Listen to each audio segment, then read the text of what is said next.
నమస్తే, welcome to news and views. ప్రధానమైనటువంటి దినపత్రికల్లో వచ్చిన మెయిన్ హెడ్లైన్స్ ఏంటో చూద్దాం. ముందుగా డిఏల గురించి ప్రతి పేపర్లోనూ మెయిన్ హెడ్లైన్స్ గా మెయిన్ టాపిక్ గానే ఉంది. ఈరోజు ఉద్యోగులకు 2 డిఏలు. ముందుగా ఈనాడు పత్రిక తీసుకున్నట్లయితే అదే మెయిన్ హెడ్లైన్స్. సో ఉద్యోగులకు 2 డిఏలు అంటూ వెంటనే ఒకటి, 6 నెలల తర్వాత మరొకటి అంటూ రాసుకొచ్చారు.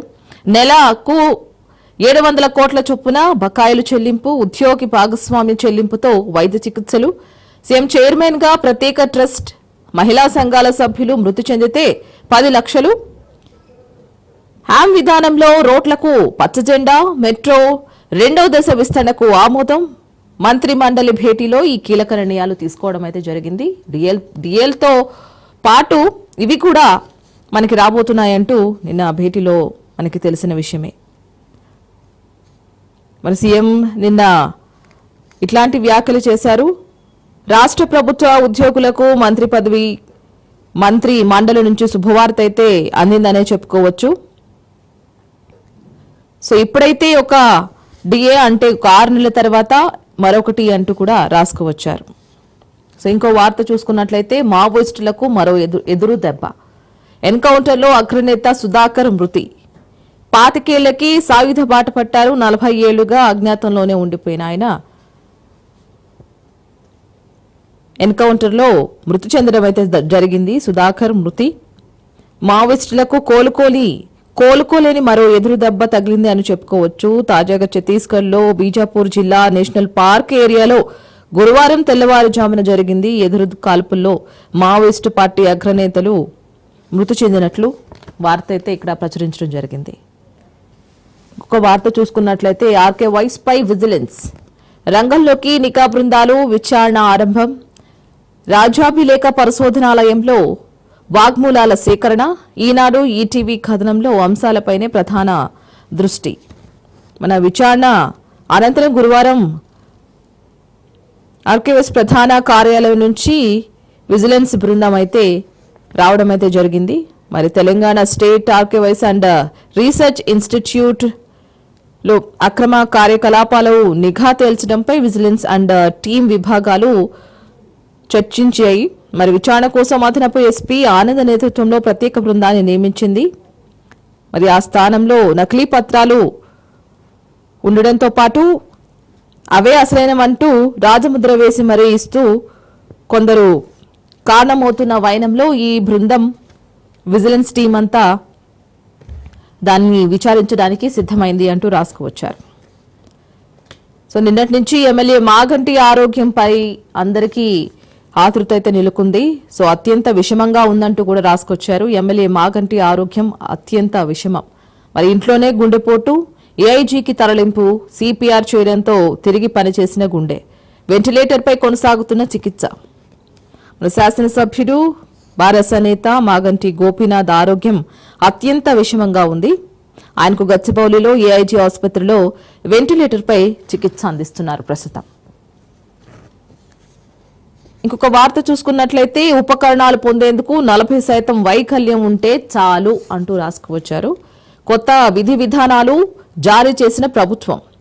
రాష్ట్రంలో ఇక నుంచి 40% పైగా వైకల్యం కలిగిన దివ్యాంగులకు కూడా వివిధ రకాల ఉపకరణాలు పొందేందుకు అర్హులని ప్రభుత్వం స్పష్టం చేసింది. గతంలో 75% పైగా వైకల్యం అంటేనే అర్హులుగా ఉండేవారు. మరి ఈ నిబంధన వర్తిస్తూ దివ్యాంగుల సంక్షేమానికి కొత్త విధి విధానాలు రూపొందించగా మరి 40% వైకల్యం ఉంటే చాలు, కొత్త విధానాలు వర్తిస్తాయి అంటూ కూడా ఒక మంచి శుభవార్తే అంటూ రాసుకువచ్చారు. రాజధానిలో రఫేల్ తయారీ, ఫ్యూజ్లేజ్ ఉత్పత్తి ఇకపై హైదరాబాద్లోనే. దసో ఏవియేషన్ తో పాటు టాటా అడ్వాన్స్డ్ సిస్టమ్స్ భాగస్వామ్యం. దీంతో పాటు అంటే ప్రత్యేకంగా యూనిట్ ఏర్పాటు 2028 నుంచి అందుబాటులో ఉంటుంది అంటూ రాసుకొచ్చారు. అండ్ ఫ్రాన్స్ వెలుపల తయారీ ఇదే తొలిసారి. Dassault CEO. రఫేల్ యుద్ధ విమానాల్లో కీలక భాగమైన ఫ్యూజ్లేజ్ ఇకపై మన దేశంలో అది హైదరాబాద్లోనే తయారు కానుంది. ఇక దీనిపై ఫ్రెంచి సంస్థ టాసో ఏవియన్స్, టాటా అడ్వాన్స్ సిస్టమ్స్ లిమిటెడ్ దాంతోపాటు భాగస్వామ్యం ఒప్పందం కుదుర్చుకుంది. దీని ప్రకారం రాఫెల్ ఫ్యూయేజ్ తయారీ, టాటా అడ్వాన్స్ సిస్టమ్ పెద్ద మన హైదరాబాద్లోనే అత్యాధునిక యూనిట్లను ఏర్పాటు చేస్తుంది. ఈ యూనిట్లలో ఫ్యూజిలెస్ ఉత్పత్తి ఇకపై హైదరాబాద్లోనే తయారు కానుంది అంటూ కూడా వార్త అయితే మనం చూసుకుని వచ్చేట్లు. ఇంకా నేడు కాళేశ్వరం కమిషన్ ముందుకు ఈటల వెళ్ళబోతున్నారు. సో ఎప్పటి నుంచో ఈ కాళేశ్వరం కమిషన్ గురించి అందరూ వెయిట్ చేస్తున్న రోజు మరి నేడు కాళేశ్వరం కమిషన్కి విచారణ ఈటల అయితే వెళ్ళబోతున్నారు కమిషన్కి. నేటి నుంచి కాళేశ్వరం కమిషన్ తుది దశ విచారణ అయితే ప్రారంభం కానుంది. మరి ఈసారి ప్రజాప్రతినిధులను కమిషన్ ప్రశ్నించనుంది. ఇవాళ విచారణకు ప్రస్తుతం బీజేపీ ఎంపీగా ఉన్న ఈటల రాజేందర్ హాజరు కానున్నారు. ఆర్థిక విధాన నిర్ణయాలు, బ్యాంక్ గ్యారంటీల విడుదల, అంచనాలు పెంపుపైన కూడా ప్రశ్నించే అవకాశం ఉంది ఈటల్ని. మరి ఈ నెల 9న హరీష్ రావు, 11న కేసీఆర్ విచారణకు హాజరవనున్నారు. మరి ఇప్పటికే రిటైర్డ్ ఈఎన్సీలు, అధికారులు, ఇంజనీర్లు స్టేట్మెంట్లు కమిషన్ కూడా తీసుకుందంటూ మనం ఇంకొక వార్త అయితే చూసుకోవచ్చు. ఇంకొక దినపత్రిక వెళ్దాం. ఆంధ్రజ్యోతిలో సో మెయిన్ హెడ్లైన్స్ ఏమన్నాయో తెలుసుకుందాం. ఇక్కడ కూడా ఉద్యోగులకు 2 డిఏలు. సో ప్రతి పేపర్లోనూ ఈరోజు ఇదే మెయిన్ వార్తగా నిలిచింది. సో ఒకటి ఇప్పుడు, మరొకటి వచ్చే ఏడాది ఏప్రిల్లో. ఒకేసారి దాంతోపాటు ఒకేసారి రైతు భరోసా. ఇదైతే పంట వేసిన నాటికి అందరికీ నిధులు జమ చేసుకుని మంచి రోజు ఇవ్వాలని కేబినెట్ భేటీ అభిప్రాయం. స్పష్టంగా వచ్చిన 2 పంటలకు బోనస్. నెలాఖరుకే నోటిఫికేషన్. స్థానిక ఎన్నికలపై సర్కారు ముందుకే 15వ తేదీన మరోసారి కేబినెట్ భేటీ కానుంది. అప్పుడు దీనిపై పూర్తి స్థాయి నిర్ణయం తీసుకోబోతున్నారు. కాళేశ్వరంపై 10న సీఎం సమీక్ష. బనకచెర్ల గోదావరి అనుసంధానం పైన కూడా, అలాగే కళ్ళు తిరిగిపోయిన మంత్రి సురేఖ ఆ రోజు కేబినెట్ భేటీకి ముందుకు స్వల్ప అస్వస్థతకు గురైనట్లు ఒక వార్త అయితే రాసుకువచ్చారు. మరి తెలంగాణ ఉద్యోగులకు 2 డిఏలు ఇచ్చేందుకు రాష్ట్ర ప్రభుత్వం అయితే అంగీకరించింది. తక్షణమే 1 డిఏను ఇస్తున్నట్లు డిప్యూటీ సీఎం బట్టి విక్రమార్క ప్రకటించారు. ఇక 2వ డిఏను మరో 6 నెలల్లో ఇస్తామంటున్నారు. అలాగే ఉద్యోగుల హెల్త్ కార్డు విషయంలో ప్రతి ఉద్యోగికి నెల 500 కూడా చెల్లిస్తుంది ప్రభుత్వం. కొంత మొత్తం జమ చేసి ఈ మొత్తంలో ఓ ట్రస్టును ఏర్పాటు చేస్తున్నామని, ఉద్యోగులకు నెలకు 700 కోట్ల వరకు బకాయిలు కూడా చెల్లిస్తామంటూ తెలిపారనమాట. సో అదే వార్త. హైదరాబాద్లో రాఫెల్ యుద్ధ విమానాల వ్యూస్లెస్ తయారీకి టాటా సంస్థతో దశ ఒప్పందం. కేంద్రాన్ని ఏర్పాటు చేయనున్న టీఏఎల్ నెలకు 2 వ్యూ లాజ్లను తయారు లక్ష్యం. తొలిసారిగా ఫ్రాన్స్ వెలుపల ఉత్పత్తి. హైదరాబాద్ కూడా యుద్ధ విమానాల తయారీలో కీలక భాగస్వామ్యం కానుంది హైదరాబాద్. మరి తేజస్ MK1A సెంట్రల్ వ్యూస్లెస్ తయారీ ఇక్కడే జరగబోతుంది. రాఫెల్ వ్యూస్లెస్ తయారీ యూనిట్ల భాగ్యనగరంలోనే జరగబోతున్నాయి. 5వ తరం స్టైల్ యుద్ధం విమానం ఆమ్కా అభివృద్ధిలో హైదరాబాద్ కంపెనీయే టెక్నాలజీ కీలక పాత్ర పోషించనున్నది. సో దాంతోపాటు టౌన్ ప్లానింగ్ వివాదాలకు ట్రైబ్యునల్. జీహెచ్ఎంసీఏ కార్యకలాపాల సముదాయంలోనే ఏర్పాటు. కోర్టు సెలవులు ముగిసే నాటికల్లా ప్రారంభానికి కసరత్తు. ఇప్పటిదాకా వివాదాలపై కోర్టులకు వెళ్లవలసిన పరిస్థితి. ఇకపై ఎలాంటి అవసరం ఉండబోదంటున్న అధికారులు. రాష్ట్రంలో తొలిసారిగా ఈ టౌన్ ప్లానింగ్ విధానాన్ని పరిష్కరించడానికి ప్రభుత్వం ఈ ట్రిబ్యునల్ ని ఏర్పాటు చేసిందనే చెప్పుకోవచ్చు. జీహెచ్ఎంసీ కార్యాలయాల సముదాయాలతోనే ఈ ట్రిబ్యునల్ ఏర్పాటు చేసే అవకాశం కూడా ఉన్నట్లు మనకి స్పష్టంగా వార్త అయితే తీసుకొచ్చారు. ఇంకొకటైతే మావోయిస్ట్ అగ్రనేత సుధాకర్ ఎన్కౌంటర్ గురించి కూడా మరొకసారి ఆంధ్రజ్యోతిలో అదే వార్త మనం చూసుకోవచ్చు. నాలాంటి వేలాది విద్యార్థుల మనోగతమే వినిపించాలి అంటూ కూడా గాజాలో జరుగుతున్న నరమేధం, మానవత్వం ఉన్న వారెవరూ సమర్థించరు. పాలస్తీనా వాసులకు మద్దతుగా పలు కార్యక్రమాలు చేపట్టాం. క్లాస్ ప్రెసిడెంట్గా స్నాతకోత్సవం రోజు కావాలని ఈ అంశం లేవనెత్తారు. అనంతరం నాకు ఎలాంటి బెదిరింపులు ఎదురు కాలేదు. వర్సిటీ నుంచి బహిష్కరించలేదు. డిగ్రీ పోస్టులను పంపుతున్నారు. యువత బాధితులకు గొంతు అవ్వాలి. సో అక్కడ ఒక్క విద్యార్థే కాదు, నాలాంటి విద్యార్థులు చాలా మంది ఉన్నారు అంటూ ఒక విద్యార్థిని బయటకు వచ్చి ఇట్లాంటి మాటలు చెప్పడం అయితే ఇక్కడ మనకి వార్త అయితే వచ్చినట్లుంది. $1000 చెల్లిస్తే నిరీక్షణ అక్కర్లేదు అంటూ కూడా వీసా ప్రక్రియలో భాగంగా యుఎస్ వీసా ఇంటర్వ్యూకు కొత్తగా ప్రీమియం సేవలు అంటూ కూడా రాసుకువచ్చారు. డిసెంబర్ నుంచి అమలు చేసే యోచనలో ట్రంప్ సర్కార్ ఉందంటూ కూడా రాసుకువచ్చారు. ఇక $1000 చెల్లిస్తే నిరీక్షణ అక్కర్లేదు. మొన్నటి వరకు ఈ వీసాల నిలుపుదల అయితే మనం చూసాము. కానీ ఇప్పుడు $1000 చెల్లిస్తే ఇంకా అవసరం అంటే వెయిట్ చేయాల్సిన అవసరం ఉండదు అంటూ కూడా మనకు ఒక వార్త అయితే వచ్చింది.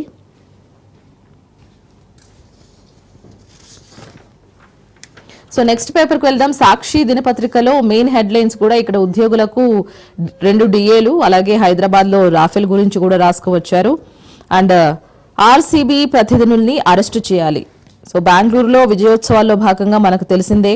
సో 11 మంది మృతితో చాలా మంది షాక్కి గురయ్యారు.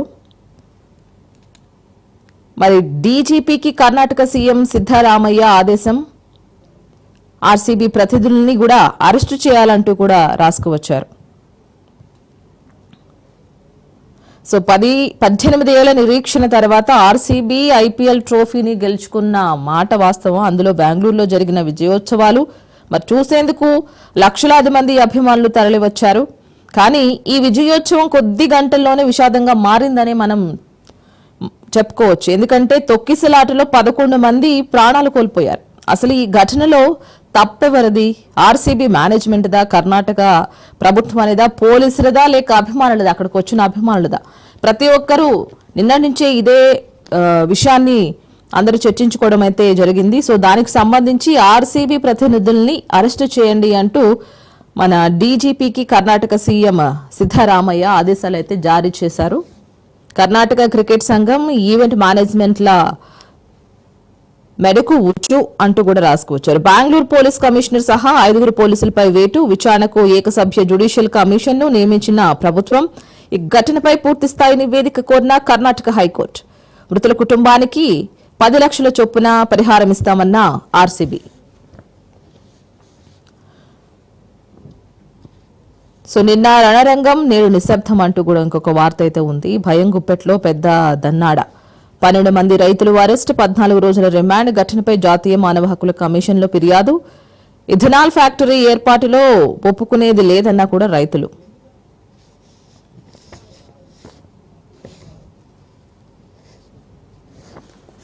సో ఇంకొక వార్త చూసుకున్నట్లయితే వెలుగు న్యూస్ పేపర్ని చూద్దాము. సో వెలుగు న్యూస్ పేపర్లో మనకి ఆర్సీబీపై కేసు నమోదు చేయాలంటూ కూడా స్పష్టంగా రాసుకువచ్చారు. తొక్కిసలాట ఘటనపై కర్ణాటక ప్రభుత్వం సీరియస్. స్టేట్ క్రికెట్ అసోసియేషన్ పైన చర్యలు. సో ఏం చర్యలు తీసుకుంటారు, ఎవరెవరిని ఎలా శిక్షిస్తారు అనే దానిపైన కూడా ఉత్కంఠ అయితే నెలకొన్న తరుణంలో మనకి ఆర్సీబీపై కేసు వెయ్యాలి అంటూ కూడా ఇక్కడ మనకు ఒక న్యూస్ అయితే వచ్చింది. ఈవెంట్ వద్దని చెప్పినా పట్టించుకొని ఆర్సీబీ మొండిగా వ్యవహరించినట్లు ఆరోపణలు. తొక్కిసలాటపై ప్రభుత్వానికి కర్ణాటక హైకోర్టు నోటీసులు. వాస్తవాలు దాచాలని చూస్తే బాగుండదని ఫైర్. బెంగళూరు సిపిని సస్పెండ్ చేసినట్లు ప్రకటించిన సీఎం. ఆర్సీబీ క్రికెట్ అసోసియేషన్ ప్రతినిధులు అరెస్టుకు ఆదేశాలు.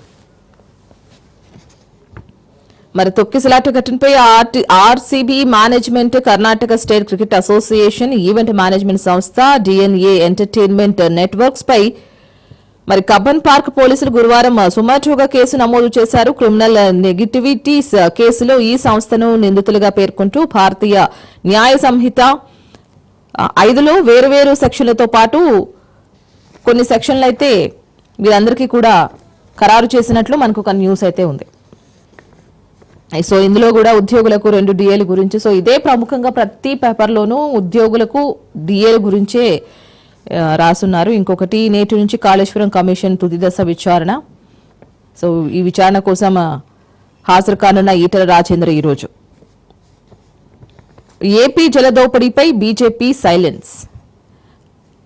బనకచెర్ల రాయలసీమ ప్రాజెక్టులు, శ్రీశైలం కెనాల్ పనులపై మౌనం. కృష్ణా గోదావరి జిల్లాల్లో తెలంగాణకు అన్యాయం జరుగుతున్నా నోరెత్తిన రాష్ట్ర నేతలు. 2 కేంద్ర మంత్రులు సహా 8 మంది ఎంపీలు ఉన్నా ప్రశ్నించట్లేదు. పొరుగు రాష్ట్రం కోటాకు మంచినీళ్లను తోడుకుపోతున్నారని అయినా కూడా నో రెస్పాన్స్. హైకమాండ్కు భయపడి తెలంగాణ ప్రయోజనాలు తాకట్టు పెడుతున్నారంటూ విమర్శలు చేసుకువచ్చారు. ఎమ్మెల్యే మాగంటి గోపీనాథ్కు తీవ్ర అస్వస్థత అంటూ కూడా ఇందులో వార్త అయితే ఉంది. మావోయిస్ట్ అగ్రనేత సుధాకర్ ఎన్కౌంటర్ గురించి కూడా ఉంది. సో ఇంకొకటి నమస్తే తెలంగాణలో కూడా రైతులపై హత్యాయత్నం కేసులు. సో ఇక్కడ రైతులు వాళ్ళ కమిలిపోయే పోలీసులు కొట్టిన దెబ్బలు చూపిస్తూ అలంపూర్ ఎమ్మెల్యేలు అలాగే తొడలు వాసిపోయేలా పోలీసులు కొట్టిన దెబ్బలు చూపిస్తున్నారు అక్కడ. సో 40 మందికి పైగా ఎఫ్ఐఆర్, 17 సెక్షన్లు నమోదు, 12 మంది రిమాండ్, జిల్లా జైలుకు తరలింపు. రాజోలిలో పోలీస్ రాజ్ భయం గుప్పెట్లో దాన్వాడ జనం.